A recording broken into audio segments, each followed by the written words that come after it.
Recording is on. Aí, ele deu boa. Então, pessoal, essa é a Paola Barros Delbin e vai nos dar uma aula hoje sobre saúde mental e comportamento em áreas remotas. Se você puder falar um pouquinho sobre você, Paola, seria muito bom. Falar um pouco sobre suas experiências e tal. E boa aula para todo mundo. Obrigada, primeiramente, pelo convite, né, de estar falando. Como eu falei, agora no começozinho a gente estava conversando um pouquinho sobre outras personalidades que estão indo para a Antártica e pessoas que trabalham em ambientes remotos. Eu adoro falar sobre isso, sou apaixonada pelo tema. Trabalho nesses ambientes remotos desde 2014, com um projeto que a gente desenvolveu e ainda está correndo na Universidade Federal de Santa Catarina.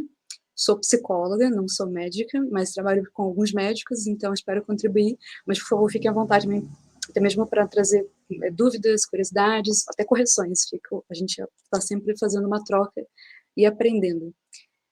Esses aqui são os links principais dos locais que eu mais trabalho, né, que é o Laboratório Fator Humano da Universidade Federal de Santa Catarina, a UFSC, e também a empresa Polar Sapiens, que surgiu com base nessa pesquisa como um todo. O que são os ambientes polares, para começar mais amplamente, não necessariamente apenas sobre saúde mental e aspectos psicológicos. Então, são os ambientes que são chamados também de ICE, isolados, confinados e extremos, e a gente encontra esses ambientes nos polos do planeta, como a Antártica e o Polo Norte. Então, a gente tem essa separaçãozinha.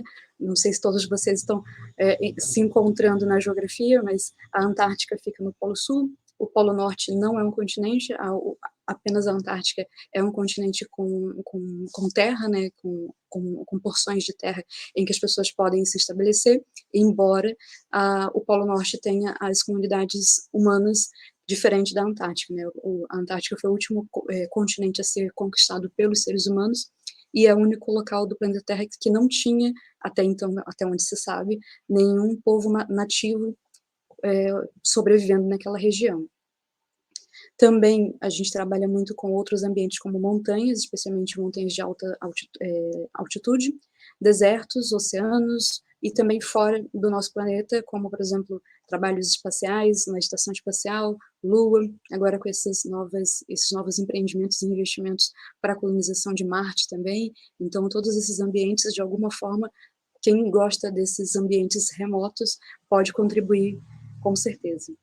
E por que a gente estuda esses ambientes, né? Eu sempre trago essa imagem porque ela é histórica e mostra até quão longe o ser humano já conseguiu chegar, mesmo que seja com seu intelecto, mesmo que não sejam todas as pessoas, mas cada um, de alguma forma, contribuiu para que o homem pudesse chegar na Lua.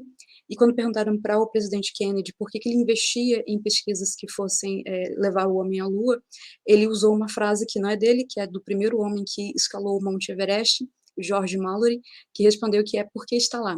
George Mallory destacando que é o primeiro homem ocidental a ter conquistado o Monte Everest e ter registrado esse feito, né?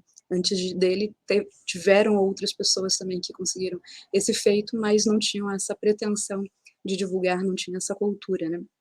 E por que está lá? Então, sempre que está lá, os seres humanos, de alguma forma, encontram maneiras e acabam conseguindo alcançar esses lá, mesmo que sejam muito longe. Não à toa, hoje em dia, o ser humano consegue estar em desertos, ele consegue se fixar permanentemente ou provisoriamente em desertos, florestas, até mesmo realizar atividades em vulcões, plataformas de petróleo, submarinos, no espaço, em cavernas, minas. Então todos esses ambientes, de alguma forma, eles se enquadram dentro desse escopo de ambientes polares, de ambientes ice, ou mesmo de regiões remotas, que tem essa característica que é de difícil acesso e geralmente requer uma autogestão daquelas pessoas que estão ali, uma autossubsistência, inclusive, né? As pessoas, elas têm que ou levar ou já ter algum espaço preparado com os recursos mínimos necessários para a sobrevivência humana. Porque diferente de outros animais, nós somos também animais, mas a gente não consegue se estabelecer nesses ambientes sem recursos específicos, recursos tecnológicos. E quando a gente fala de tecnologia, não é apenas um carro, um avião, uma nave espacial, mas também aquelas tecnologias mais rústicas, mais primeiras, digamos assim, como, por exemplo, o domínio do fogo, roupas, então vestimentas específicas para estar nesses ambientes, calçados também, então tudo isso entra dentro dessas tecnologias necessárias. E o quão longe a gente consegue chegar, né? A gente consegue, com o fruto do nosso intelecto, que aí entra bem a parte da psicologia propriamente dita, a gente consegue chegar, inclusive, a outros planetas. Então,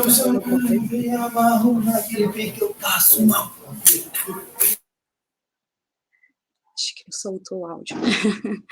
E a gente conseguiu chegar em outros planetas, já mesmo que não seja com passos humanos, né, com a presença realmente de seres humanos lá, mas com esse produto da nossa inteligência, como, por exemplo, os robozinhos que foram para Marte, e também outros, como a sonda Voyager, que permitiu, em 1990, que Carl Sagan pudesse escrever aquele famoso poema do Pálido Ponto Azul.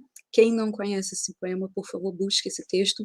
É um texto muito, muito breve, mas ele explicita bastante essa nossa necessidade de continuar descobrindo, continuar realizando ciência, continuar encontrando meios de chegar nesses lugares mais distantes, mas também traz a gente nessa nossa insignificância de seres humanos, né? A gente volta para essa humildade de entender que a gente consegue chegar lá sim, mas a gente tem que ir com cuidado, com calma, com cautela, até certo ponto. E a gente tem que falar em algum momento, porque faz parte constitui o ser humano, a saúde mental. Como falar de saúde mental, de riscos psicológicos e de riscos psicossociais no mundo moderno, que parece que a gente está falando bastante sobre isso, mas ainda pouco considerando a necessidade, a importância desses aspectos na nossa existência, na nossa forma de encarar o mundo e de sobreviver. Então, eu sempre trago algumas tirinhas, alguns memes, né? Esse aqui já está circulando há algum tempo, acredito que vocês já devam ter tido contato. Uma pessoa pergunta, como é que você pode estar com depressão se a vida é tão linda? E ela responde, como é que você pode ter asma se existe tanto ar? Claro que não é bem assim que funciona, mas de modo geral, a gente tem que entender que existem fatores, sim, que promovem um cenário mais propício para que as pessoas desenvolvam certas doenças relacionadas à saúde mental, e também alguns impactos relacionados à psicologia e a riscos psicossociais também, que são coisas diferentes também. Por que investir em saúde e segurança? Porque quando a gente vai falar de saúde mental, parece que fica muito no âmbito mais abstrato, algo que parece bonitinho, mas não é tão importante assim. Então, eu sempre trago alguns dados numéricos, porque isso acaba permitindo que a gente consiga tangenciar melhor esse problema da saúde mental e como que a gente pode solucionar, encontrar soluções melhores para essas questões. Então, 1% dos recursos mundiais são investidos em saúde mental. Para cada $1 investido em saúde mental, o retorno para as empresas ou mesmo para qualquer outro grupo relacionado que invista nesse tipo de atenção, o retorno é estimado em $5, e a assistência de saúde mental nunca excede esse 1% do total da assistência do trabalhador.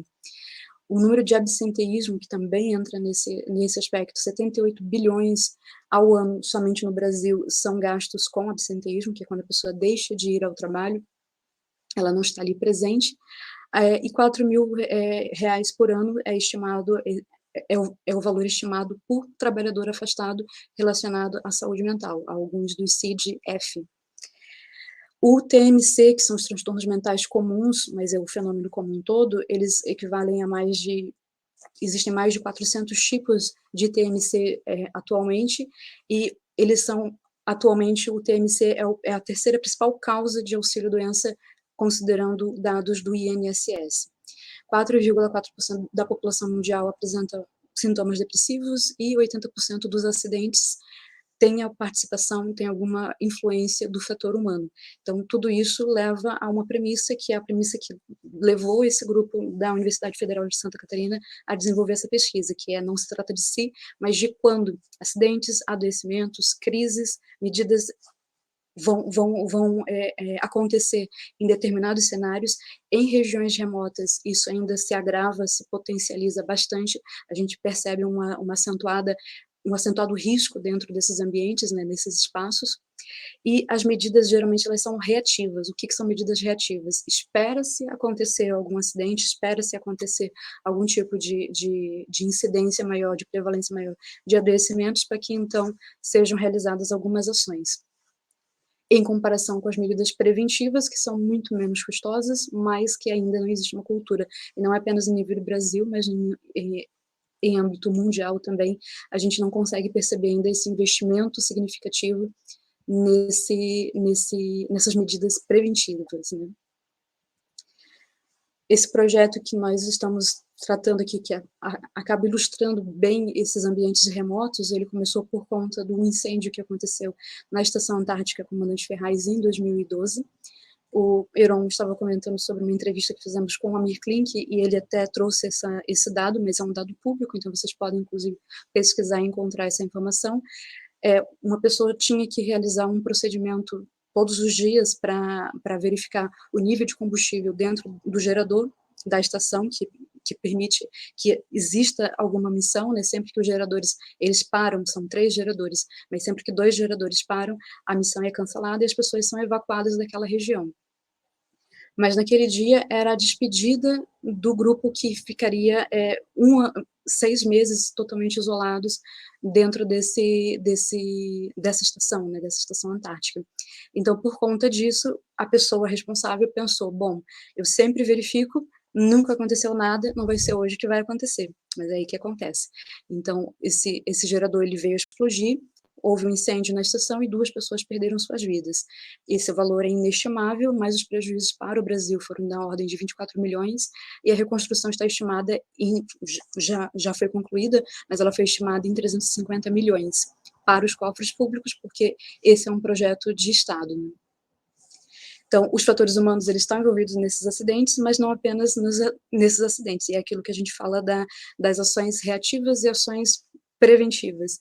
Eles esperaram acontecer para que, então, começassem a investir também no treinamento de prevenção a incêndio. Só que aí a gente pensa, existe só incêndio? Existe apenas o risco de incêndio nesse contexto, nesse ambiente? Não.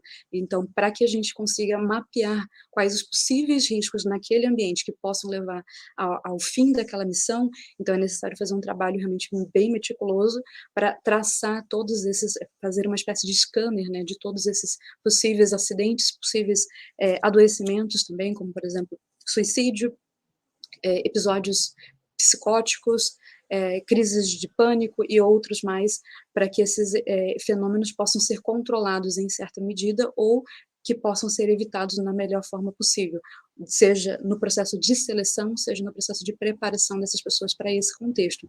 Porque a evacuação desses ambientes remotos, e não apenas na Antártica, mas em qualquer ambiente remoto, tem um custo realmente bastante elevado, e quanto mais puder ser evitado, então melhor, com certeza absoluta, né. Para a gente trabalhar com riscos, nós temos que partir dessa consciência de que, primeiro, as pessoas vão perceber o risco, depois elas vão tomar consciência do risco e, na sequência, elas vão se comportar de maneira segura ou não. Mas o propósito, o objetivo é sempre que elas venham manifestar esse comportamento mais seguro. E nessa análise de riscos, nós sempre temos que avaliar a severidade e a probabilidade ou a frequência daquele risco, daquela situação. Então, por exemplo, por mais que o risco de incêndio, a probabilidade disso seja baixa, moderada, não diria baixa, mas moderada, na Antártica, o impacto, ou seja, a severidade disso para as pessoas que estão ali envolvidas e para o sistema como um todo é muito elevado, então é extremamente prejudicial.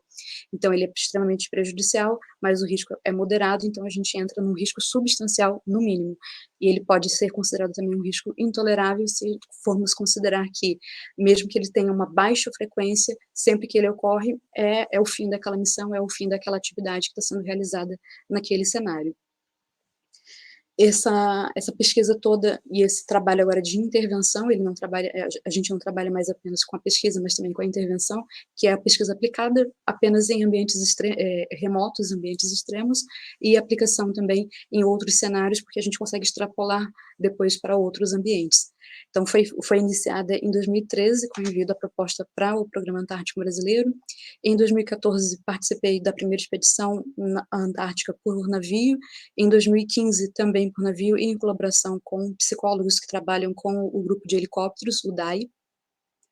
Em 2016, nós acompanhamos já dentro da estação, entendendo também como é que era essa dinâmica dos expedicionários nos módulos antárticos emergenciais, porque foi logo após o incêndio, então não havia mais estação, mas eles estavam construindo com esse plano já estabelecido.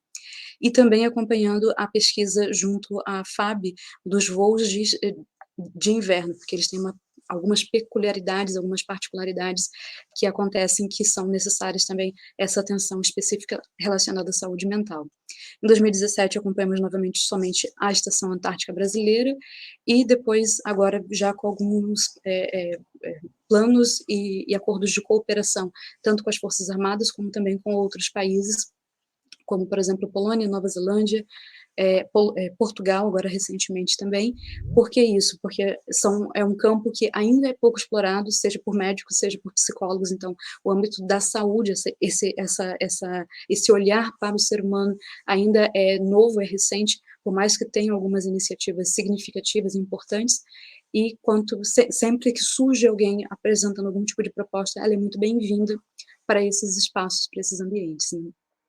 Apenas, caso tenha interesse também em conhecer um pouquinho mais sobre o Laboratório Fator Humano da UFSC, todas as nossas produções relacionadas à Antártica, alguns artigos, capítulos de livros, um livro também voltado mais especificamente à saúde mental nas pandemias, por conta dessa similaridade do contexto ICE para o contexto de pandemia propriamente dita, da crise sanitária, que leva as pessoas também a esse distanciamento social e que pode, consequentemente, levar ao isolamento, ao confinamento, e é um ambiente extremo, com uma diferença que nos ambientes remotos, né, nesses espaços remotos, geralmente as pessoas elas vão de maneira voluntária, então elas querem estar nessas missões, e no caso da pandemia fomos todos obrigados a estar nesse espaço, né. Nós desenvolvemos também, então, um modelo conceitual de comportamento seguro, que deu origem, posteriormente, a uma patente desse método de avaliar, de traçar todos os elementos necessários para mapear os riscos daquele contexto, não apenas no âmbito da saúde mental, mas saúde como um todo, e aí entra também saúde, aspectos médicos, odontológicos, psicofisiológicos e outros mais, e também para depois o monitoramento, o acompanhamento, o treinamento e a preparação. Esse modelo, ele leva em consideração, então, 6 ações principais, que são as ações de exposição controlada ao risco, real ou iminente, orientadas a evitar a ocorrência de eventos indesejáveis, acidentes, adoecimentos, crises e outros. O primeiro seria o cumprir normas de segurança em todos os contextos, especialmente em contextos remotos. Cumprir normas de segurança levam potencialmente ao sucesso daquela missão, e não cumprir geralmente leva ao fracasso, algum incidente indesejável.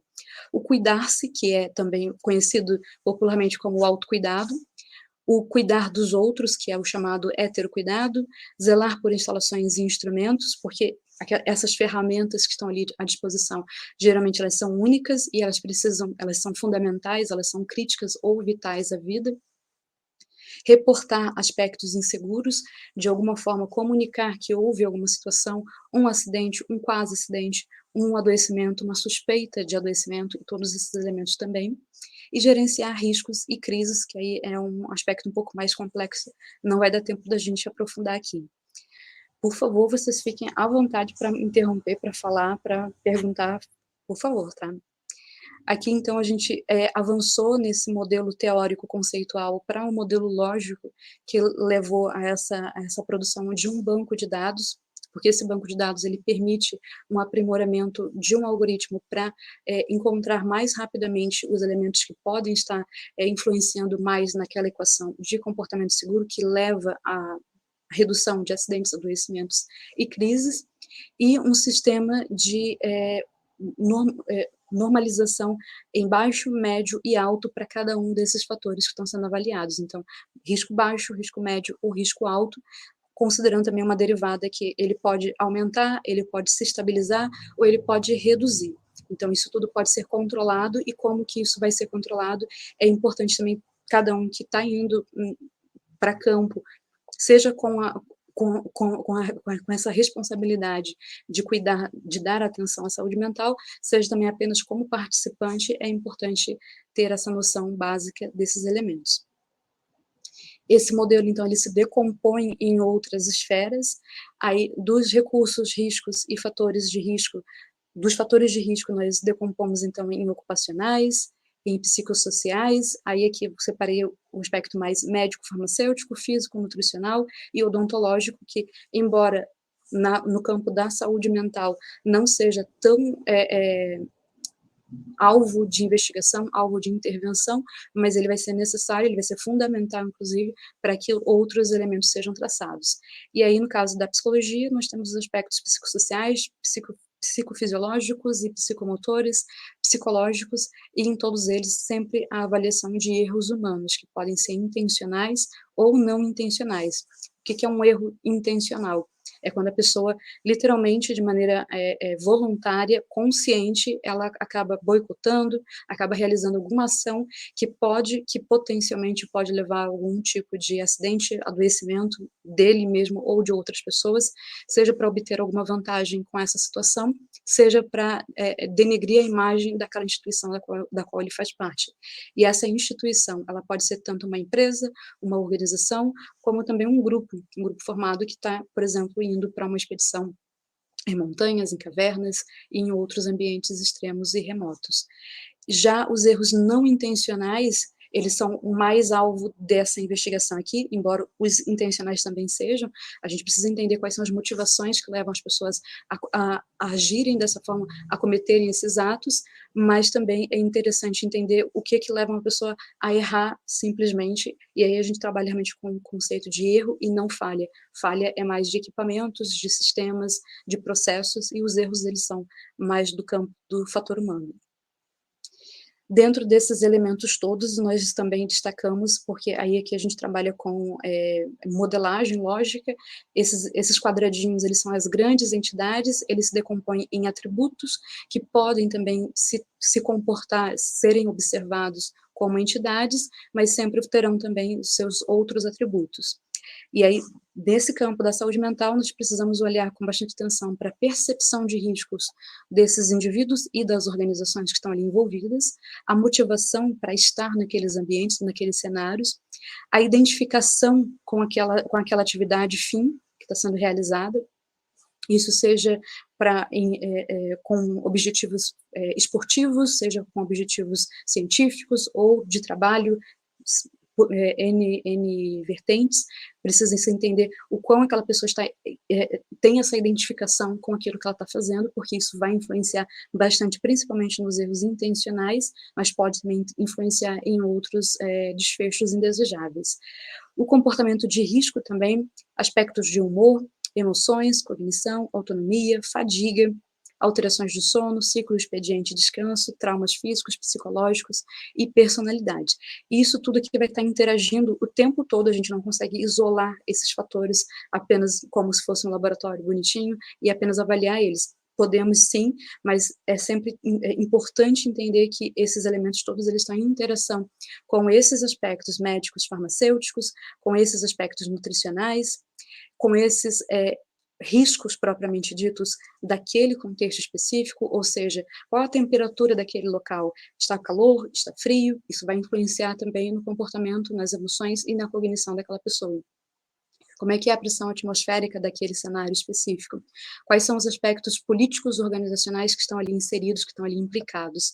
Quais são as condições de mudanças meteorológicas e N outros fatores, eu não vou aprofundar em cada um, mas além disso também é preciso entender quais são os recursos disponíveis, se eles também estão adequados e se eles são suficientes para que aquelas pessoas estejam ali realizando suas atividades com a maior segurança possível e com todas as ferramentas que ele precisa para realizar aquela atividade. Seja EPIs, equipamentos diversos, ferramentas, instalações, ou seja, onde ele estará, Pode ser uma barraca, pode ser uma estação antártica, pode ser qualquer ambiente, mas todos esses elementos precisam ser considerados, precisam ser mapeados em algum momento, para que aquelas pessoas, quando estejam se dirigindo àqueles locais, ou já estejam lá, elas tenham toda esse mapa feito, realizado. Nós desenvolvemos, na realidade, uma tecnologia que é um aplicativo, ele gera perfis individuais, tanto relacionados a rastreio de personalidade, aspectos emocionais, cognitivos e comportamentais.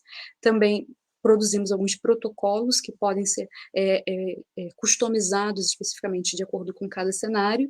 Também realizamos um monitoramento na sequência, ou seja, além dessa identificação de cada uma dessas pessoas, é importante levar em consideração que, ao longo do tempo, esses fatores todos eles vão se alterar, eles são variáveis. Claro que não todos, alguns são mais fixos, como, por exemplo, a personalidade, mas alguns eles vão se alterar ao longo do tempo. E como que é essa alteração? Aí voltamos lá para o modelo, que ele pode ser estável, o mais estável possível, então a pessoa ela tem uma certa estabilidade emocional, cognitiva, ou comportamental, ou ele pode ter uma variação para mais ou para menos.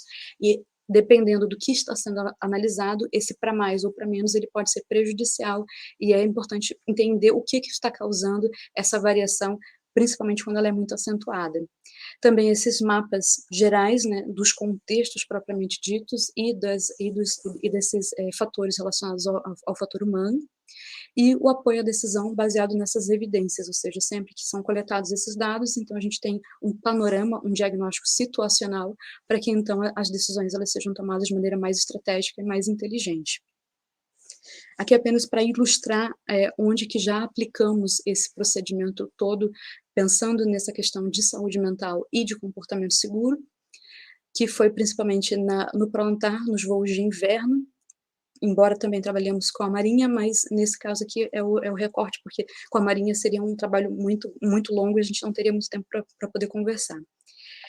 Então, a Marinha, ela realiza voos de inverno na Antártica desde 1983, o primeiro voo com esse tipo de aeronave nessa região, nessas condições, foi feito em 1954, e em 92 o primeiro lançamento da FAB, lançamento durante o inverno de cargas, que vou explicar um pouquinho mais para frente.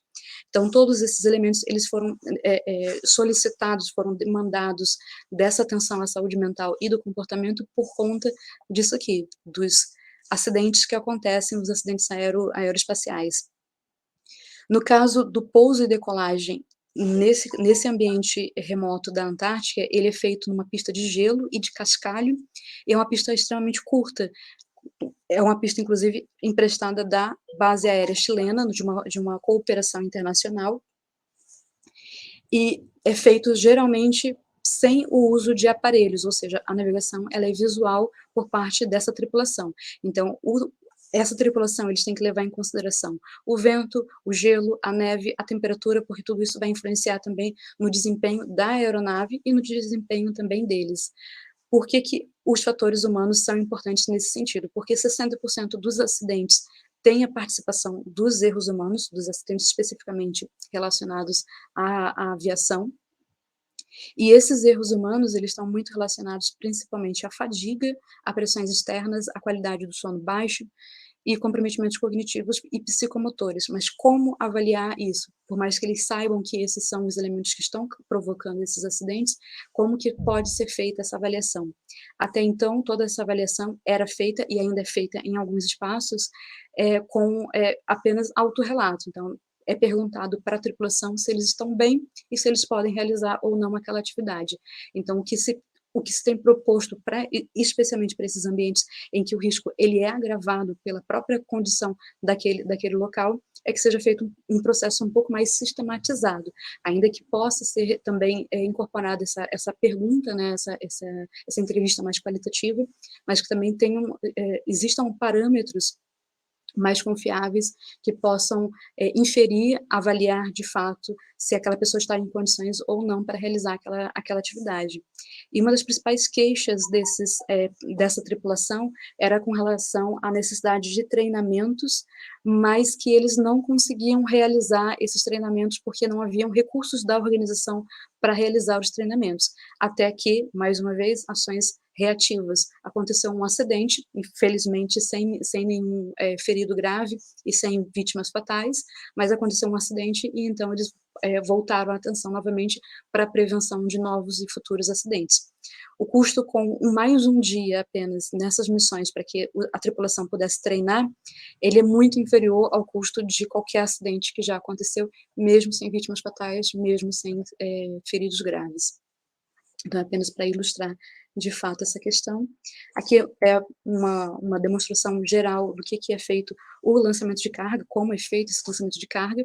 Então, durante o inverno, eles ficam com as portas traseiras do avião durante o circuito fechado circular ao redor da estação, e mestres de carga colocam a carga que pesa em torno de 500 quilos a 1 tonelada dentro de trilhos, sobre trilhos, e empurram essa carga que tem um paraquedas e é lançado dentro, bem próximo, né, até com uma certa precisão significativa, próximo de um X.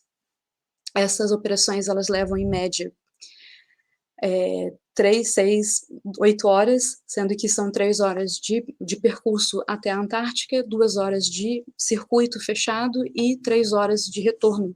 E essa janela meteorológica tem que ser também sempre monitorada para que toda essa operação ela seja realizada dentro desse período.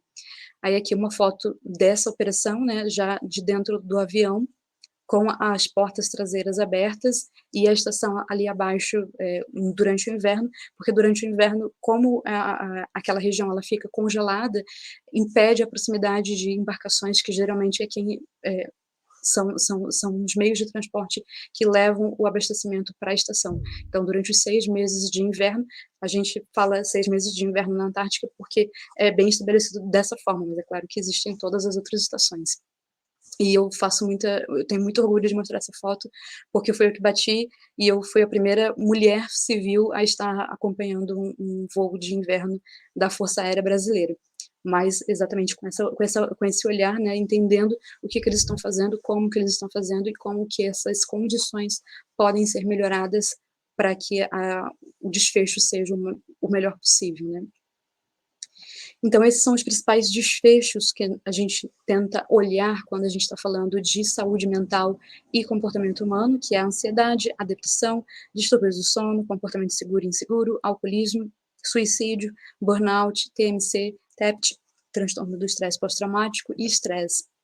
Então, são esses os principais, mas é claro que existem mais elementos que podem ser avaliados, e cada contexto vai determinar quais são, de fato, os principais elementos que precisam ser avaliados. Não é a mesma coisa para cada um deles, é claro que alguns desses elementos podem se repetir, sim, mas é preciso realmente ter essa ideia de customização, de personalização para cada contexto, para cada necessidade de cada contexto. Então, não existe uma receita de bolo nesse sentido. Mas para ir para esses ambientes, é importante também que todo mundo, independente de ser médico, de ser psicólogo ou não, até porque esses elementos aqui que eu vou trazer agora não são exclusivos de uma profissão ou outra, são os primeiros socorros psicológicos ou primeiros atendimentos psicológicos ou primeiros cuidados psicológicos. A literatura ela traz todas essas denominações para falar basicamente a mesma coisa. Claro que alguns utilizam que tem que ser esse, ou tem que ser esse, ou tem que ser esse, mas de forma geral é basicamente isso, e novamente não é restrito a uma profissão ou outra. São atividades que podem ser realizadas por qualquer profissional ou por qualquer pessoa que esteja nesses ambientes e que percebam alguma situação que requeira esse tipo de atendimento. Mas como que a gente pode perceber? É importante que, mesmo que não seja específico de uma especialidade, que todo mundo se prepare, que realize alguns tipos de treinamento ou capacitação para, de fato, oferecer algum tipo de trabalho um pouco mais atencioso, mais seguro, de fato, né. Então, nesses atendimentos, né, nesses primeiros atendimentos, primeiros atendimentos, primeiros socorros ou primeiros cuidados, principalmente o olhar na saúde mental, são voltados para ideações ou tentativas de suicídio, destacando que isso não ocorre do nada, né? Geralmente tem algum outro fator que está ali aparecendo, então por isso que é importante olhar para todos os elementos desse cenário. Também os episódios de pânico, que podem acontecer e são simples de serem, pelo menos minimizados, né, para aquela pessoa que está passando por aquilo, ou pelo menos tranquilizar as outras pessoas que estão no entorno, para que também consigam ser feita alguma diferenciação entre um episódio de pânico e algum outro elemento. Eu acompanhei também uma expedição para uma montanha de alta altitude, mais de 5.000 metros, e uma pessoa teve uma crise de pânico, né, um episódio de pânico, e ela estava acreditando que ela estava, na realidade, tendo um ataque cardíaco, porque estava muito alto, então a oxigenação foi comprometida. Então, ter essa noção mínima do que é, de fato, um ataque cardíaco, um ataque, outros outros eventos que não sejam o episódio de pânico é muito importante, e também entender o que ele é, para que esse acolhimento inicial ele seja um pouco mais direcionado. Também o estresse agudo, que é diferente do estresse pós-traumático, mas pode propiciar condições para o estresse pós-traumático. O burnout também, alterações graves do ciclo sono-vigília, como, por exemplo, insônia ou hipersonia. Então, a gente sempre acaba olhando muito mais para a insônia e não tanto para a hipersonia, que também é um sintoma, mas que pode ser, por si só, algo que precisa de intervenção. Crises psicóticas também, mas as crises psicóticas, geralmente, elas serão encaminhadas, direcionadas para um médico, um psiquiatra, que vá ministrar algum medicamento para conter aquela pessoa, mas ainda assim é importante, pelo menos, entender quais são os sintomas, quais são os elementos que estão ali presentes. E especialmente em situações de emergência, e no caso de ambientes remotos, nós sempre temos que olhar para esses ambientes remotos como potenciais ambientes de emergência, porque qualquer situação pode se transformar numa emergência, e aquelas pessoas ali, elas têm que estar aptas a lidar com aquela situação. Então a gente pode vivenciar, presenciar, assistir ou mesmo experimentar, né, os processos de luto, principalmente o luto antecipatório, que é quando a gente está acreditando que alguém próximo, um ente querido, possa vir a ter falecido em algum acidente, em alguma situação específica. Então esse luto antecipatório, ele é muito comum e também tem características distintas das outras situações. Mas, ainda que a gente trabalhe bastante na proposição de que cada vez mais esses processos de investigação, de pelo menos rastreio desses elementos, sejam feitos por meio de instrumentos com um certo grau de precisão, com um certo grau de confiabilidade, para que, de fato, seja uma avaliação mais precisa, nada exclui a necessidade e a importância da observação propriamente dita. E aqui eu trago uma das cenas, também fotografei essa imagem, que é observando uma das atividades de maior risco que os militares expedicionários realizam na Antártica, que é o transporte de combustível, óleo combustível, do navio para a estação por meio dessas chatas. Então, é um trabalho bastante minucioso e que leva em consideração uma série de outros fatores, como, por exemplo, a própria fadiga desse pessoal. Que a fadiga também ela pode aumentar o número de erros, né, a probabilidade de erros cometidos, erros não intencionais provocados por decaimento cognitivo, e eles realizam muitas vezes aproveitando o primeiro dia de sol que aparece, porque ainda que esses trabalhos sejam realizados durante o verão antártico ele vai de outubro até março, mais ou menos, do ano seguinte, e sempre que tem algum dia que seja totalmente de sol, eles tentam aproveitar isso ao máximo.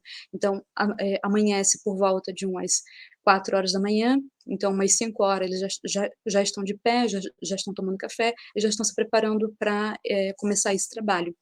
E como o dia finda muito tarde, muitas vezes 10 horas, 11 horas da noite, ainda está o sol brilhando, então eles não percebem que esse tempo está passando, e isso vai fadigando. Além disso, a produção de cortisol também, ela está ali acontecendo a todo vapor, e isso está influenciando em todos os aspectos psicofisiológicos daqueles sujeitos que precisa ser investigado. Então, ainda que nós, da psicologia, não trabalhemos tanto com esses aspectos, é importante também ter esse olhar, e da mesma forma, os médicos e outros profissionais mais da área biológica humana também precisam ter esse olhar para os impactos psicológicos também. Uma coisa pode estar influenciando a outra e vice-versa, né? Aí aqui apenas os principais sintomas da ansiedade que precisam ser avaliados, e aí por isso que muitas vezes são confundidos com outras doenças, com outras situações, que é a boca seca, dificuldade para engolir, sensação de bolo na garganta, palpitações, taquicardia, dor no peito, adrenalina, sudorese, náusea, vômitos, diarreia, tensão muscular, falta de ar, respiração ofegante. Então, vocês percebam, todos esses sintomas, ou no caso, quem estiver observando isso, os sinais que a gente está observando, eles levam muitas vezes a confusões de outros desfechos que podem não estar ali presentes, mas que acabam sendo considerados também. Claro que é preciso tentar separar, né, tentar dar o atendimento prioritariamente médico, se for o caso, mas também conseguir fazer essa diferenciação. E a ansiedade é uma das principais é um dos principais fatores que levam às crises de pânico ou episódios de pânico, como algumas pessoas preferem chamar, que são mal-estar súbito, nem sempre é um gatilho específico, e as manifestações físicas e psicológicas são agudas e intensas, durando de 15 a 30 minutos. Então, se as pessoas elas apresentam um pico de adrenalina e de repente falta de ar, ou até mesmo taquicardia, mas isso não dura esse tempo todo, então pode ser alguma outra situação, ou até mesmo um nervosismo momentâneo daquela pessoa e que vai passar. Mas caso isso seja persistente e dure pelo menos esse período, então a gente já pode considerar, tendo 4 ou mais desses sintomas, que é um episódio de pânico propriamente dito.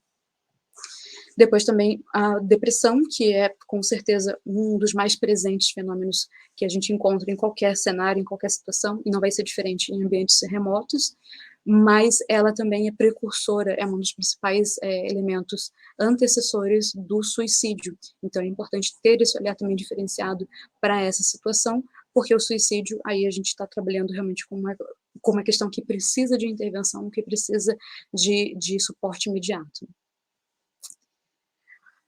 Fora essas doenças e essas situações mais específicas, mais conhecidas até mesmo, a gente pode também voltar o nosso olhar para alguns aspectos bem simples, que podem ser inclusive treinados, como por exemplo o descontrole emocional.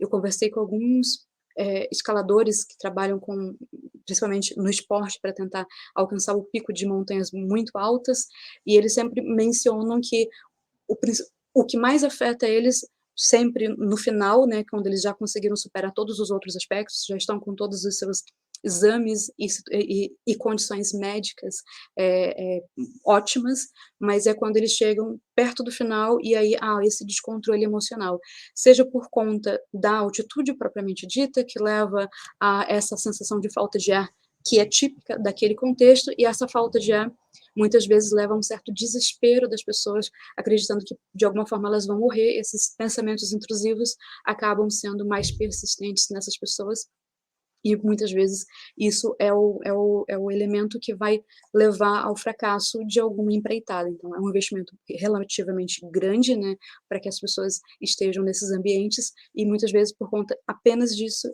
elas não conseguem concretizar, finalizar as suas atividades.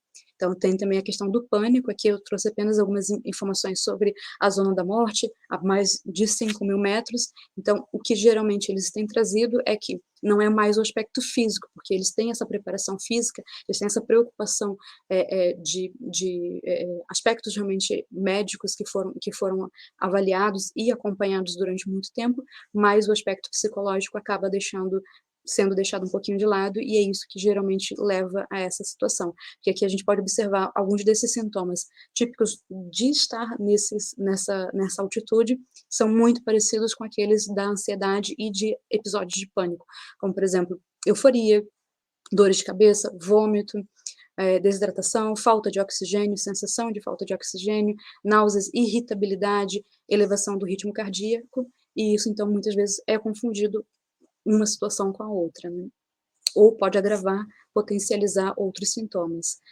E como que a gente, então, coloca essa separação de razão e emoção, né? As emoções, elas são inatas e geneticamente determinadas como resultado do curso evolutivo do Homo sapiens na vida, mas isso em nível de espécie humana. A gente também pode separar isso em nível cultural, então cada cultura, ela acaba enfrentando, entendendo, interpretando diferentemente essas emoções, e cada sujeito, cada indivíduo também vai ter, vai apresentar diferenças específicas, né. As emoções básicas seriam raiva, alegria, medo, repulsa e tristeza. Quem não assistiu esse filme aqui, por favor, procure esse filme, porque ele consegue realmente trazer muitas informações válidas, inclusive, falando sobre as emoções e o quão a gente não se dedica a entender as nossas próprias emoções. A gente acompanha as emoções durante muito tempo, mas a gente não treina, muitas vezes até tenta omitir essas emoções por N razões. Então, se nós treinamos caminhar ou segurar um lápis e cada vez mais aperfeiçoar os nossos movimentos finos para conseguir escrever, a mesma coisa é com relação às emoções. A gente precisa vivenciar algumas dessas emoções, algumas não, todas elas, e, obviamente, quanto mais controlado isso for, melhor, para que possamos mais tarde gerenciar, entender o que que leva, o que que desencadeia determinadas reações frente a determinadas situações e como que a gente consegue gerenciar melhor esses elementos, né. Já os sentimentos, eles são resultados das emoções já interpretadas, ou seja, requerem que sejam percebidas pela consciência. A gente consegue, dar mais significado ainda para aquelas emoções básicas, como, por exemplo, a alegria, nós temos a felicidade, e por aí vai. Aí agora, então, para que vocês possam participar também um pouquinho, porque eu estou falando, e eu não sei se vocês estão achando muito básico, ou se vocês estão conseguindo, ver alguma coisa diferente, espero que seja alguma coisa um pouquinho mais diferente, mas vou perguntar para vocês, e quem quiser responder, por favor, fique à vontade. Qual a vantagem da gente sentir medo? Quem que gostaria de responder essa pergunta?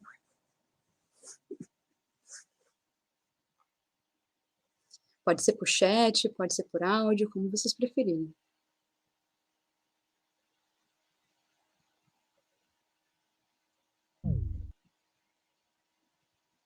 Eu acho que o medo, ele faz a gente perceber nossos limites. Por exemplo, no ambiente remoto, quando eu sinto medo, eu percebo que talvez eu não deva avançar. Ele me traz mais cautela, ele me deixa mais focado no que eu estou fazendo, enfim, penso assim. Perfeito. Tem algumas pessoas que colocam que não sentem medo. Isso é uma coisa boa ou isso é uma coisa ruim? Especialmente no ambiente remoto. Ah, para mim seria ruim, porque o destemido ali, ele acaba achando que tá sabendo o que tá fazendo muitas vezes e pode acabar pisando em falso, né. Eu acho que não é vantagem não. Perfeito. Acho que é o Heron que está falando, né, eu não estou Isso. vendo, estou só perfeito. A Natália também mencionou, o medo pode servir de alerta para algum perigo, perfeito. Então se a gente, trabalha, especialmente em ambientes remotos, a gente estamos sempre ou em grupo, mesmo que você esteja sozinho, né, pode acontecer, mas geralmente é em grupos pequenos, e aquela pessoa, ela começa a colocar: eu não tenho medo, eu vou fazer isso, eu vou subir mais um pouquinho, eu estou cansado, mas eu vou continuar", e isso pode ser um problema, isso pode ser um risco, inclusive, para todo o grupo, ou mesmo para aquela pessoa. Então é importante a gente entender quais são as vantagens de sentir medo e, claro, também tentar ver o limite daquele medo. Aquele medo, ele é racional, ele é irracional, ele faz sentido para todos que estão ali presentes, ou ele não vai, agregar de fato nenhum valor. Então é importante percebermos quando a gente sente medo, do que a gente está sentindo medo e como que isso pode nos ajudar de alguma forma. A mesma coisa, vou perguntar agora, mas vou pedir para uma outra pessoa mencionar, responder. Qual a vantagem da gente sentir raiva? Existe vantagem da gente sentir raiva?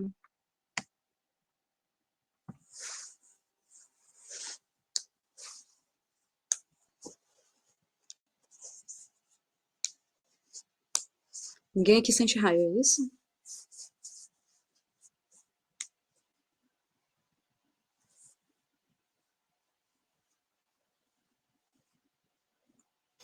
É uma dúvida que estava me surgindo até agora que você falou da relação do grupo e como o medo pode afetar o grupo. Uhum. Como qualquer uma das emoções pode acabar afetando o grupo e como o grupo poderia lidar com isso de forma da melhor forma. Não sei se existe uma melhor forma, enfim. No caso do medo, Não, só não só a questão do medo, de todas as emoções, as mas emoções. principalmente as, entre aspas, negativas. Certo. Só vou me responder aqui. A Tatiana mencionou que acha que raiva não tem vantagem. Eu vou garantir para vocês que todas as emoções elas vão trazer alguma vantagem para alguém em algum momento. Por exemplo, não vamos entrar em aspectos políticos, mas digamos que tem um político que está roubando dinheiro de todo mundo e isso ficou óbvio para todo mundo. Vocês não vão sentir raiva, vão deixar aquilo acontecer, vão deixar isso ser passivo, vão ter uma resposta passiva. Então, a gente sempre consegue encontrar, sim, alguma vantagem em sentir raiva. E, principalmente, de entender se você está sentindo raiva, quando que é aquele limite que você literalmente perde a noção. Todas essas emoções, inclusive a alegria, aí vocês, até o Aaron perguntou o quanto que isso pode impactar naquele grupo, mas as pessoas muito alegres o tempo todo também, isso pode ser algo negativo. A gente tende a pensar que a alegria é algo positivo, uma pessoa que está para cima, que está elevando a moral daquele grupo, mas uma pessoa que está o tempo todo feliz, o tempo todo alegre e o tempo todo extravasando isso, pode estar acontecendo alguma coisa ali, porque a gente não consegue ficar o tempo todo feliz, o tempo todo alegre. E isso eu não estou dizendo porque eu acho que isso a gente não consegue estar. De fato, passamos por essas modulações de emoções o tempo todo e a gente precisa entender até onde vai, como que a gente reage diante de cada uma dessas situações. Por exemplo, qual é a vantagem da gente sentir raiva? Se você tiver numa situação, numa discussão, e não demonstrar que aquilo está te incomodando, está te indignando, isso pode significar para aquele interlocutor que você está concordando com o que está sendo posto, com o que está acontecendo. Então, existem sim comunicações não verbais, ainda que a gente esteja falando até de uma discussão verbal, mas que estão ali mediadas potencialmente por essas emoções. E ter pessoas que não conseguem controlar todas essas emoções sempre vai ser um problema para esses grupos. Sempre. Por que a gente diz isso? Porque a gente faz depois aquele trabalho de investigação retrospectiva, né? Então a gente vai tentando entender o que causou algum acidente, alguma discussão, algum conflito específico, e geralmente isso está relacionado a essa a essas pessoas que acabam extravasando demais uma determinada emoção ou outra, e que não tem esse controle. E esse controle, ele é possível para qualquer uma dessas emoções. Não vou segurar muito não, porque senão a gente não consegue finalizar, tá? Mas é só para mostrar que sim, temos essas vantagens em cada uma dessas emoções, mas também a gente tem desvantagens, com certeza absoluta, em cada uma delas também, principalmente quando a gente vai falar sobre nível, intensidade de cada uma dessas emoções. Muita raiva, muita tristeza, muita repulsa, muita alegria, isso geralmente é algo negativo, assim como pouca disso tudo diante de determinadas situações que exigiam algum tipo de emoção daquela pessoa. Então, é importante ter esse equilíbrio. Aí eu trago essa imagem, não sei se vocês acompanharam, mas houve um resgate na Tailândia de uns meninos que ficaram presos numa caverna, e boa parte do sucesso dessa missão, ainda que a gente sim tenha que levar em consideração que uma pessoa morreu, mas foi porque essas crianças, elas conseguiam trabalhar com meditação. Muitas pessoas acabam levando a meditação mais para um lado muito espiritual, ou até mesmo religioso, e não é necessariamente nesse sentido. Mas no caso deles, isso ajudou a mediar, a modular essas emoções, e eles não ficaram tão nervosos. Imaginem crianças com fome, com sede, com frio, isoladas dentro de uma caverna, com medo, inclusive, até mesmo de vir a morrer. Então, esses controles, esse controle, esse gerenciamento das emoções, ele é muito importante em qualquer situação, e ele pode, sim, determinar o sucesso de determinadas situações. Isso aqui também é um ambiente remoto, é um ambiente extremo, que a gente consegue ilustrar bem como que essa situação acontece. Quem não gosta de meditação ou não acredita que isso funciona, embora tenha muitos estudos demonstrando a eficácia, as evidências desses benefícios, mas pode-se trabalhar com respiração controlada, então existem outras ferramentas, outras medidas que podem ser utilizadas, né. Que, por exemplo, falando um pouquinho mais do campo também desse diálogo interdisciplinar com outras áreas, né, a depressão, ela tem relação direta com o nível de vitamina D produzido pelo organismo, e regiões que têm um fotoperíodo muito extremo, tanto durante o inverno quanto durante o verão, acabam interferindo na produção dessa energia, que é o globinho, caso alguém ainda esteja questionando se a Terra é redonda ou não. Em alguns lugares a gente ainda está tendo que discutir sobre isso, então é importante falar. A Terra, ela fica girando, então, ao longo do tempo, durante o inverno, no polo norte, acontece o inverno, e aí o contrário aqui, o verão no polo sul, e ele vai fazendo essa alternância, né. Aí aqui também a questão do relógio biológico, que vai influenciar bastante, especialmente o humor, a qualidade do sono e outros aspectos mais. A percepção de frio também, pessoas que tendem a ter sintomas mais depressivos, elas acabam percebendo o frio, a temperatura de maneira diferente. Percepção de calor, percepção de luz também, e os sintomas principais do suicídio e dos elementos que estão ali no entorno, que podem ajudar a entender se uma pessoa está em risco ou não de suicídio, principalmente se a pessoa está abusando mais de substâncias, se houve mudanças drásticas de humor e de comportamento, um aumento da agressividade ou irritabilidade, isolamento ou sentimento de solidão expressado. Então a gente tem uma série de elementos, eu sei que vocês também devem trabalhar em algum momento sobre isso, mas é só para trazer também que é importante ter esse olhar específico, porque dos desfechos de saúde mental, esse com certeza é aquele que leva à fatalidade e pode ser evitado também, ou pelo menos reconhecido para que alguma intervenção seja realizada.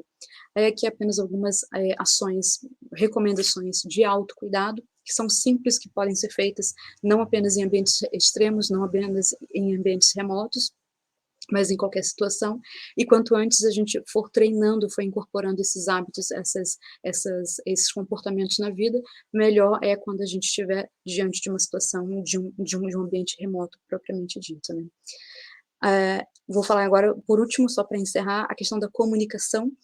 Então, aqui o Arthurzinho, eu não me lembro o nome dele, mas enfim, ele pergunta para a mãe: "Posso comer um chocolate?" Ela fala: "Fala com seu pai. Pai, como foi o dia de trabalho hoje?" "Tudo bem, filho." "Você falou com seu pai?" "Falei." E tá ele ali comendo o chocolate dele. Isso aqui tudo para explicar o quê? A gente precisa se comunicar, e se comunicar de maneira assertiva, o mais assertiva possível, porque essa é uma competência que pode ser aprendida, e ela vai auxiliar bastante, especialmente em ambientes remotos. Quanto melhor comunicação tivermos com as pessoas que estão ali no entorno, melhor também teremos todos os desfechos possíveis daquela atividade, daquela ação. Isso porque leva a uma maior flexibilidade, a maior compreensão e até mesmo identificação de todos, reconhecimento, empatia. Então as pessoas, elas acabam se engajando melhor, defendendo melhor algumas questões, alguns princípios. Então é importante a gente focar nessa questão da comunicação, que é algo também que pode ser preparado, pode ser aprendido, treinado, antes de se colocar em uma situação de ambiente remoto. Vou falar bem rapidamente aqui, por exemplo, algumas técnicas simples de como a gente vai entendendo essa comunicação assertiva. Eventualmente a gente pede uma pizza de frango e recebe uma pizza de calabresa. Um comportamento passivo seria comer a pizza sem reclamar, mesmo que você não goste de calabresa. Um comportamento agressivo seria ser áspero, gritar, reclamar, espernear, mesmo que isso não resolva a situação. E um comportamento assertivo seria lidar com aquela situação e tomar decisões, ou seja, eu pedi um sabor e veio outro, poderia trocar? E a gente vai manejando melhor essa comunicação para que seja mais simples de entender. Dentro da comunicação, nós temos também a escutatória. É importante a gente aprender e treinar também a ouvir. Existem alguns abomináveis comportamentos de não escutar que precisam ser evitados o máximo possível, que é aquele abominável, minha experiência é melhor. Então, a pessoa está contando ali um feito, está contando alguma coisa, e a pessoa fala, mas comigo foi muito melhor, porque aconteceu assim, eu fui para Paris, eu fui para não sei o quê, e você não consegue contar o que você iniciou a sua fala. O abominável IBGE, então a pessoa conta que teve alguém que estava com Covid no hospital e uma outra pessoa fala, mas eu tive 3, 4 pessoas e existem não sei quantos milhões que estão também passando por essa situação, você não é um caso especial nem nada do tipo. Então esse também é uma resposta que deve ser evitada. E o abominável, meu pior é o pior. Então, a pessoa está falando que perdeu, de repente, um bichinho de estimação, algo nesse sentido, e a pessoa vem e diz, mas eu perdi também, além disso, a minha casa, perdi também o meu carro, perdi tudo que estava ali ao meu dispor. Então, aprender, de fato, a ouvir, a estar presente e a entender e acolher aquilo que está sendo colocado. Mas também aprender a dizer não em momentos não propícios, seja porque você não está bem para ouvir aquilo que a pessoa está trazendo naquele momento, seja porque você não tem interesse de fato para ouvir, e aí a sua escuta não vai ser de qualidade, seja por qualquer outra razão. A gente tem que aprender a tirar esse medo de dizer não quando a gente precisa, quando a gente quer, ou quando a gente simplesmente vai dizer não, de fato, tem que dizer não. Ouvir cuidadosamente e esperar a fala do outro. E, além de tudo, ser ouvido, né? A gente precisa também se colocar e exigir que, da mesma forma que nós estamos ouvindo outras pessoas, que as pessoas também vão nos ouvir quando chegar a nossa vez de falar. Para ser ouvido, é importante que a gente fale sempre em primeira pessoa, ter responsabilidade sobre o que diz, expor o que se sente sem apontar o dedo, cuidar da denegação, respeitar o fluxo de pedir, receber, dar e contribuir, e distinguir culpa, responsabilidade e implicação. Eu não vou aprofundar aqui não, só para a gente poder tocar.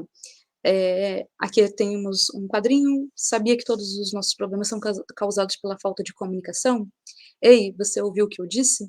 Hein? Você estava falando comigo? Então a gente precisa entender se a gente de fato está conseguindo falar o que a gente precisa com aquela pessoa, e isso é muito importante, inclusive, em ambientes remotos, porque isso aqui é geralmente o principal causador de conflitos dentro de um grupo, em ambientes em que as pessoas já estão com restrição social, restrição de outros confortos, né, específicos, então tudo acaba sendo potencializado, sendo colocado num nível muito mais elevado do que o normal.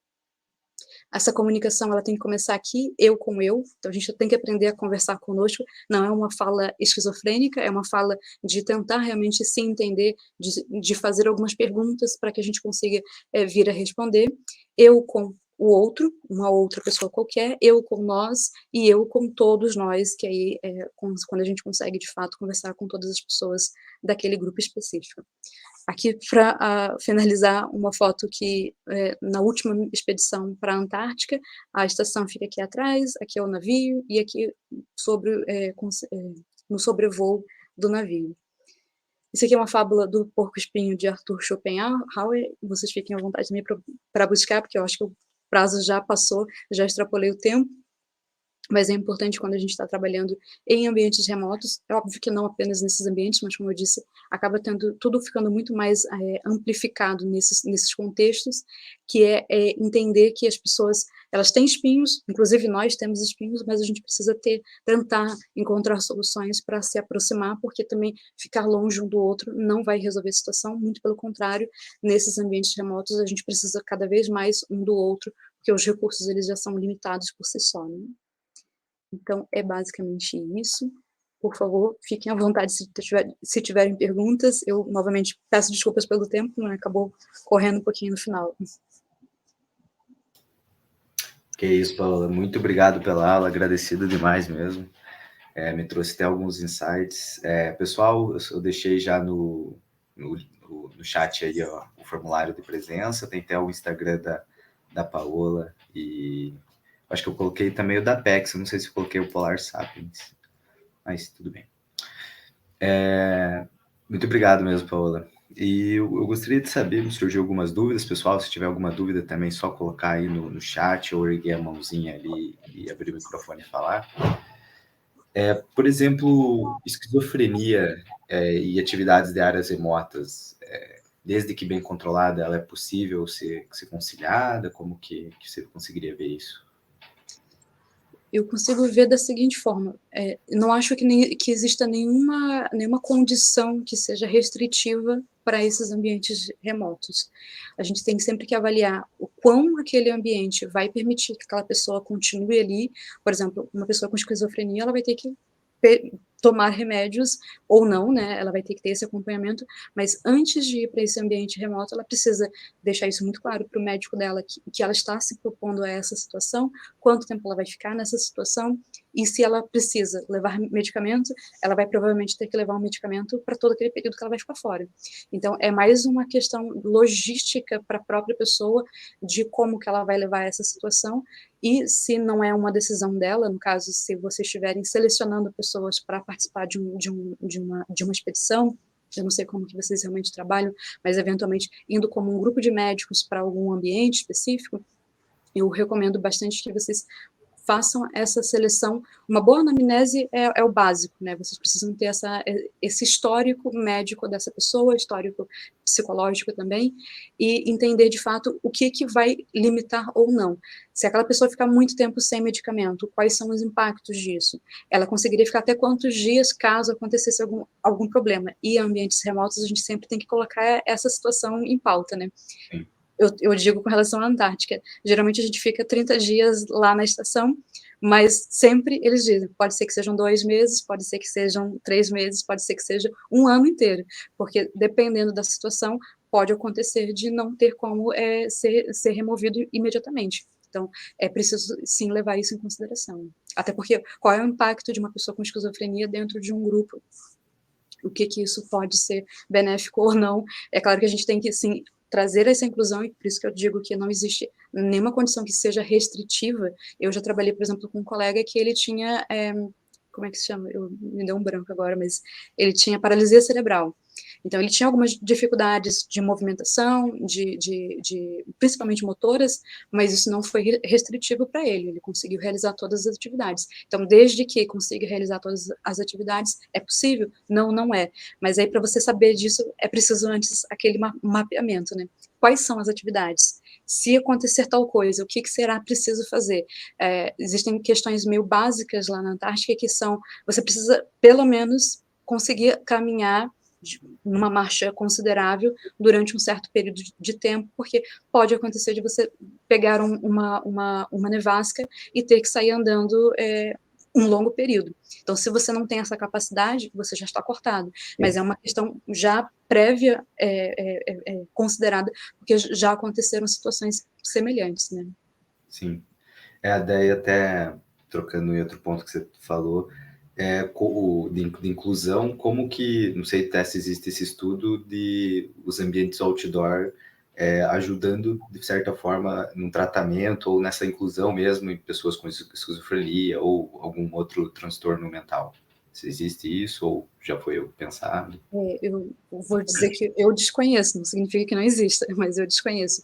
Mas, por exemplo, tem muitas pessoas que, com depressão ou mesmo com ansiedade, buscam atividades outdoor. Eu não sei se com o propósito terapêutico propriamente dito, mas muitas vezes para tentar encontrar algum sentido ou para enfrentar algum medo. Então, isso não é incomum de acontecer, mas com o propósito terapêutico propriamente dito, eu realmente desconheço. Não estou dizendo que não existe. Seria bem bacana esse estudo. Seria bem bacana, com certeza. De outro estudo também que me surgiu a curiosidade, você falou muito de altas montanhas. Existe algum estudo falando sobre os acidentes causados por algo psicológico, alguma coisa assim? Então, eu comecei a trabalhar com a questão de alta montanha recentemente, e foi muito difícil encontrar materiais específicos sobre isso. O que eu mais tenho encontrado são com contato direto com pessoas que realizam atividades específicas nesses contextos. Então, já são pessoas que escalam mesmo, já são profissionais, digamos assim, né? E aí eles sempre trazem essa questão de que eles mesmos passam por esses momentos de descontrole emocional, que no caso de alta montanha é o mais frequente para eles, mas a minha amostra é bem restrita, então eu não posso generalizar, extrapolar para outros contextos, e também eles presenciaram outros colegas também na mesma situação. E o que eles geralmente trazem, é que no Brasil isso é muito mais recorrente do que com pessoas vindas de outros países. Então, eles percebem que pode ser realmente uma questão muito mais cultural. A gente tem muito essa questão, que nem eu estava tentando puxar para vocês, de encontrar vantagens em cada um desses nossos sentimentos. Se você não começa a engatinhar e não tem alguns tombos, você dificilmente vai conseguir ter uma marcha adequada. Se você não segurar na caneta, encontrar lá a sua forma específica de segurar na caneta para poder desenhar, para poder escrever, você também dificilmente vai conseguir. E a mesma coisa é com as emoções. A gente não tem essa cultura de treinar as nossas emoções. Quando eu digo treinar, não estou dizendo que todo mundo tem que se expor a uma situação muito triste, muito terrível, nem nada do tipo, ou revoltante, mas a gente está o tempo todo vivenciando pequenas situações como essas, mas aqui no Brasil, não é só no Brasil, eu sei disso, mas temos muito mais essa tendência a exaltar a alegria. Então, estamos vivendo nessa cultura da felicidade, né?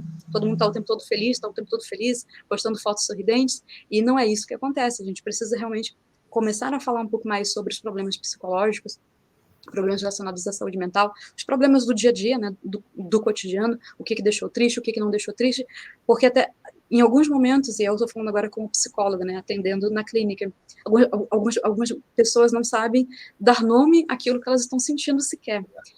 Eu não sei, eu estou dormindo muito, eu estou meio parada, eu não estou conseguindo fazer as mesmas coisas.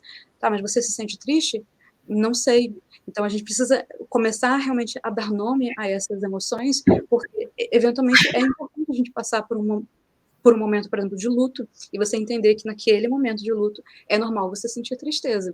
Que naquele momento de luto, eventualmente, você pode também sentir raiva, e isso também faz parte daquele processo esperado, e entre outras coisas. Então, é só realmente essa questão do treinamento emocional, literalmente. Parece um papo meio de coach, nada contra coach, mentira, eu tenho bastante coisa contra coach, especialmente porque acho que precisamos ter um pouquinho mais de responsabilidade quando a gente vai falar de saúde mental. Parece que é algo muito, muito abstrato, muito new age, e não é bem isso, né? A gente está falando de pessoas que podem, inclusive, pegar uma palavra mal colocada, uma recomendação, ou às vezes até mesmo um conselho, que é terrível, não deveríamos nunca aconselhar ninguém a fazer nada, e acabar indo para um caminho não muito agradável por conta dessa má direção. Então, a formação realmente prévia das pessoas é muito importante. Então, médicos, psicólogos ou terapeutas que realmente tenham essa formação, é importante focar nessa questão de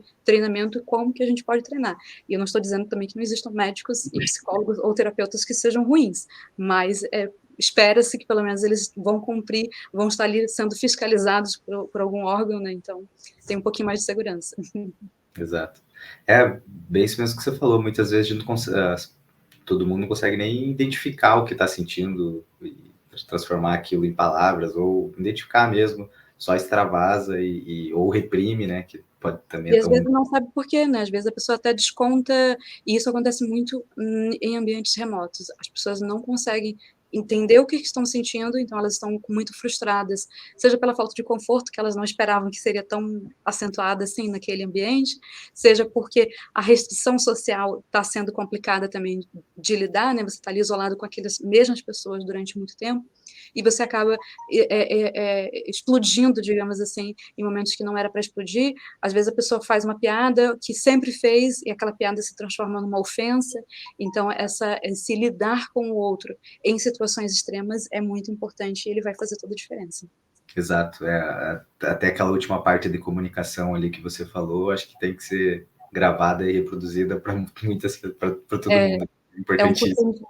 É um curso que a gente dá para empresas, inclusive, que é como dar um feedback para as pessoas, né? Porque as pessoas, elas sempre reclamam da forma como elas recebem aquele feedback. E a gente está dando feedbacks o tempo todo, inclusive em ambientes extremos. Exato. Que eu tenho que até fazer um parêntese, em ambientes extremos, a gente não separa muito bem o que é de trabalho e o que é de vida social do seu momento de lazer. Geralmente é ali 24 horas compartilhado aquele espaço todo. Não existe uma divisão muito visível do que é uma coisa e do que é outra. E por conta disso, a gente está sempre também tendo que dar feedbacks do tipo, você não deveria beber na minha garrafinha de água. É uma coisa muito simples. Por quê? Porque a minha garrafinha de água é a minha garrafinha de água. Você não sabe se de repente eu tenho uma hepatite. Pode acontecer, ou agora a gente está com a Covid, então fica um pouco mais fácil de falar sobre isso. Mas as pessoas, elas têm que entender que, e ao você dizer alguma coisa, não significa, inclusive, que você está brigando com aquela pessoa, fazendo algum estardalhaço com isso. Mas se você não aprende também a se comunicar, aquela sua comunicação, ela pode ser agressiva, por quê? Porque às vezes você está com raiva de verdade, e a sua comunicação, a sua voz, o seu tom vai estar mediado por aquela raiva de, poxa, tomou a minha água que estava ali reservada, que eu estou ali guardando por qualquer outra razão. Eu posso não ter nenhuma doença, mas eu não gostaria que outra pessoa mexesse. Mas você não consegue estabelecer muito bem os limites porque a sua comunicação está truncada, né? Então é muito importante, especialmente em ambientes extremos, se comunicar e entender e ainda por cima confirmar com aquelas pessoas que estão recebendo a comunicação se de fato elas entenderam aquilo que foi passado, né? Porque às vezes também tem isso, a gente acha que falou uma coisa, a pessoa, e você pergunta, né, você entendeu o que eu disse? E a pessoa, sim, você falou isso, isso, isso, isso. Não, não falei nada disso, então vamos voltar e vamos recomeçar para poder nos entendermos. Né? Sim. Pessoal, se alguém tiver alguma dúvida aí, ergue a mãozinha ou escreve no chat. Para finalizar as minhas dúvidas aqui, na verdade, eu gostaria de saber de você o que a gente conseguiu aprender do... Eu não sei se eu entendi muito bem o modelo ICE, mas o que a gente conseguiu aprender do modelo ICE ou da experiência do isolamento nos ambientes remotos, ou com o ambiente remoto, que a gente pode extrapolar agora para a pandemia, com o isolamento que a gente viveu, e, enfim, o que a gente aprendeu e poder aplicar nesse momento que a gente vivenciou. Foi uma ótima pergunta, ninguém nunca me fez essa pergunta. O que acontece? Tem uma diferença muito grande do isolamento ICE para o isolamento agora da pandemia, que eu não sei como é que vocês percebem isso, mas não acabou, né? A gente ainda está em pandemia, e o que acontece? Nós estamos de maneira forçada nessa pandemia. A gente não escolheu estar aqui, a gente não... Muitos não, tenho certeza que a maioria não quer, eu vou dizer a maioria porque algumas pessoas estão até vendo vantagens da pandemia, né? De estar em casa, de ficar mais isolado, se afastar das pessoas, então, para algumas pessoas está sendo positivo. Mas ir para ambientes ICE ou remotos, geralmente, óbvio que não é sempre, mas geralmente a pessoa está indo porque ela quer, ela se voluntaria. No caso da Antártica, por exemplo, os militares que fazem esse trabalho durante um ano, eles ficam durante um ano lá isolados, eles se candidatam, são mais de 1.000 pessoas todos os anos tentando uma vaga, e eles passam por toda essa seleção, né, de entender aspectos médicos, psicológicos, tudo realmente para poder ser selecionado alguém que vai causar o mínimo possível de impacto ou o mínimo possível de desfechos indesejáveis. Mas as pessoas elas estão indo voluntariamente. Eu sempre fui para lá voluntariamente. Inclusive, se eu tiver uma chance algum dia, vou ficar lá invernada durante 6 meses, feliz da vida. Mas aqui não. Então, o que acontece? As pessoas elas têm que se adaptar muito mais rapidamente a essa situação. Não é uma situação agradável, a gente está sempre sendo inundado com as notícias, com todas essas questões que também estão ali nesse contexto.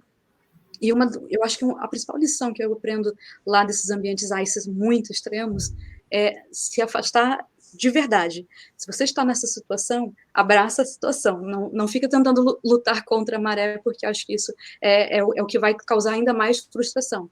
A situação ela não vai mudar só pelo fato da gente não querer, mas também a gente tem que se colocar nessa situação. Se você o tempo todo está sendo exposto, ligando a TV, entrando em todos os sites para ver notícias, para ver isso, para ver aquilo, e isso está te fazendo mal, então isso provavelmente vai te causar algum problema maior.